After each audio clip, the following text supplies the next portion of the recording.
morning, everybody. Today we will be discussing the basics of archery as well as safety in archery. Allow me to begin with a question. What is the purpose of archery? To many, including myself, archery is a recreational activity as well as a competitive sport. However, it's important to keep in mind that archery was used to hunt and for war historically. The point I'm trying to make is that archery must be treated as a weapon and the bow as a loaded rifle. The bow should not be pointed at anything you cannot afford to shoot at. Now that we've got that established, let's begin. Keeping in mind that the bow should be treated as a weapon, one should always find a target to fire upon and never fire randomly. Now that you have a target established, make a mental circle with a radius of about 10 feet. If anything enters that radius, immediately stop shooting. This is a way to stop anyone from running into your shot or to accidentally hit something that you can't afford to. For instance, in California, it's illegal to hunt game without a proper license. Now that we've got that established, it'll be easier to fire at something. Secondly, let's give ourselves some space. When in a row, as is usual in large classes, try to give yourself about a 1 meter radius to fire. Otherwise, you might get crumbled up with other people. This will not only relieve the stress of having your peers over your shoulder, but also give you more focus, as you have less things in your peripheral vision. Alright, let's get into the technicalities of archery. First, you'll need to know which side is the back and which side is the face.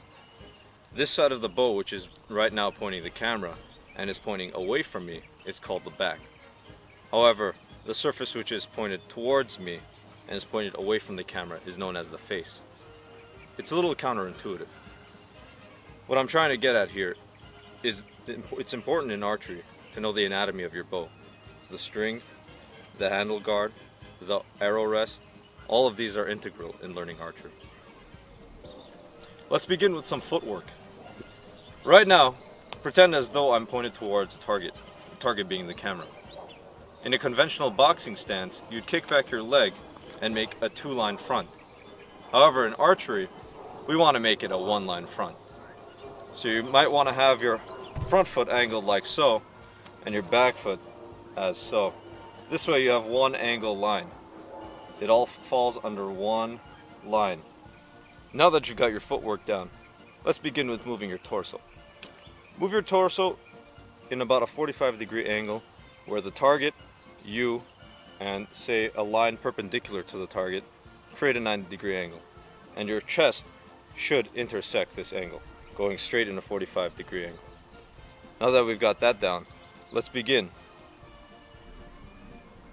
As humans come in different sizes and shapes, we do have different bows that are adequate for people of different body types. So bows do scale up and down. However, getting used to the motion is the most important part.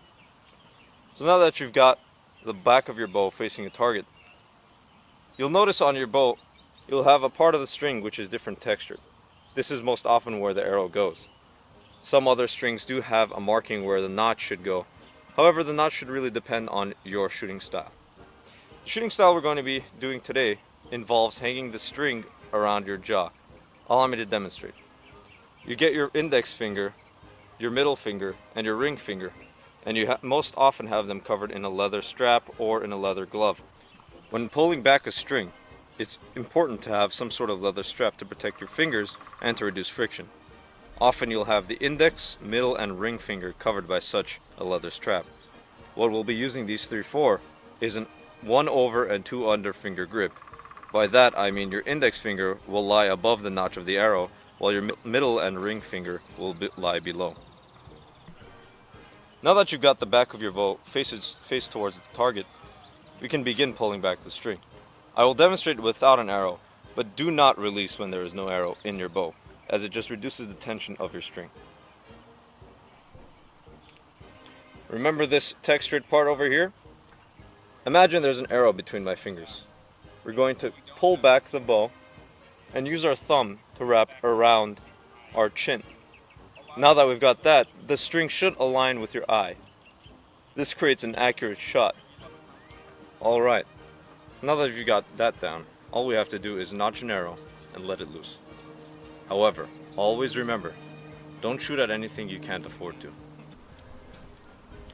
I'll be demonstrating a shot right now with a flathead arrow. Now that we've got all the components learned, let's put them together. First, what you want to do is load this 30-inch arrow onto your bow.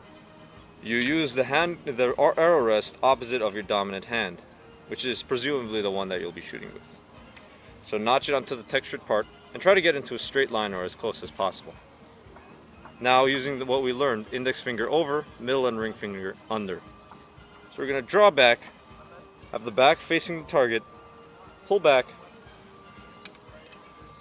hang around your jaw, aim, give some way for distance or height, you'll get used to your bow, and let loose.